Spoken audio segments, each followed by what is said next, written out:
Ispod Beograda se krije drugačiji svet. Mistike Beograda. Grad iznad grada. Beograd, grad sa bogatom historijom, krije ispod svojih ulica iz grada tajanstveni svet koji vekovima izaziva znatiželju i strahopoštovanje. Ispod površine, ispod svakodnevnog života, prostire se mreža tunela, laguma i podzemnih prostorija koje svedoče o prošlim vremenima, ratovima, legendama i misterijama.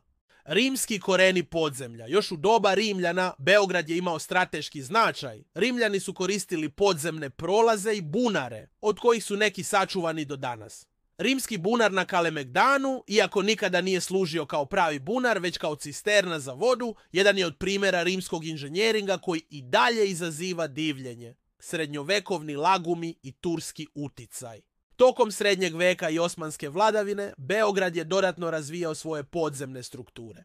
Lagumi su služili za skladištenje hrane, oružja i kao skloništa. Tašmajdan, čije ime potiče od turskih riječi za kamen i rudnik, bio je kamenolom koji su koristili i Rimljani i Turci. Danas, ispod Tašmajdana nalazi se mreža pećina i tunela koji su korišćeni u različite svrhe kroz historiju. Austro-ugarski i nemački tragovi. U periodu austro-ugarske vladavine, posebno u Zemunu, izgrađeni su brojni podzemni lagumi koji su služili za skladištenje vina i hrane. Tokom Drugog svjetskog rata nacisti su koristili beogradske pećine i tunele kao skloništa i komandna mesta. General Aleksander Ler je koristio pećine ispod Tašmajdana kao rezervno komando mesto koje je moglo da primi oko 2000 vojnika i da funkcioniše autonomno mesecima. Misterije i legende. Beogradsko podzemlje je prepuno misterija i legendi. Jedna od najpoznatijih je priča o tunelu koji povezuje Kalemegdan i Gardoš u Zemunu.